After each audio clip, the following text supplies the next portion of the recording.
ৰাজ্যৰ প্ৰতিগৰাকী নাগৰিকৰ ওচৰলৈ গুণগত সুলভ আৰু সময়োপযোগী স্বাস্থ্য সেৱা নিশ্চিত কৰাৰ লক্ষ্যৰে মঙলবাৰে বৰপেটা, নলবাৰী, কামৰূপ মহানগৰ আৰু বজালী জিলাৰ স্বাস্থ্য ব্যৱস্থাৰ ওপৰত এক উচ্চ স্তৰীয় পৰ্যালোচনা সভা অনুষ্ঠিত হয়। সভাত মাতৃ শিশুৰ স্বাস্থ্যৰ পৰা আৰম্ভ কৰি চিকিৎসা, আন্তঃগাঁথনি, জৰুৰীকালীন স্বাস্থ্য সেৱা, যক্ষ্মা নিয়ন্ত্ৰণ,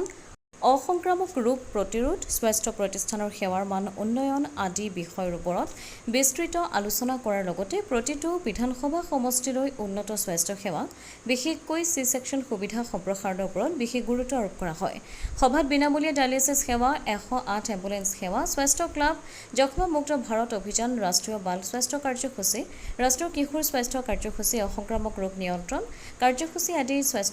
জনস্বাস্থ্য আঁচনিসমূহৰ অগ্ৰগতিৰ বিশদভাৱে পৰ্যালোচনা কৰা হয়। সভাত বিত্তমন্ত্ৰী জয়ন্ত মল্ল বৰুৱা, বৰপেটা বিধানসভা সমষ্টিৰ বিধায়ক দীপক কুমাৰ দাস, গুৱাহাটী চেণ্ট্ৰেল বিধানসভা সমষ্টিৰ বিধায়ক বিজয় কুমাৰ গুপ্তা, হাজো শুৱালকুছি বিধানসভা সমষ্টিৰ বিধায়ক প্ৰকাশ দাস, বকো বিধানসভা সমষ্টিৰ বিধায়ক ৰাজু মেছ, পকা বেতবাৰী বিধানসভা সমষ্টিৰ বিধায়ক জাকিৰ হুছেইন সিকদাৰ, চমৰীয়া বিধানসভা সমষ্টিৰ বিধায়ক ৰেকিবুদ্দিন আহমেদ, কমলপুৰ বিধানসভা সমষ্টিৰ বিধায়ক দিগন্ত কলিতা আৰু পলাশবাৰী সমষ্টিৰ বিধায়ক হিমাংশু শেখৰ বৈশ্য উপস্থিত থাকে। ব্যুৰ ৰিপৰ্ট, অমৃত নিউজ 24/7।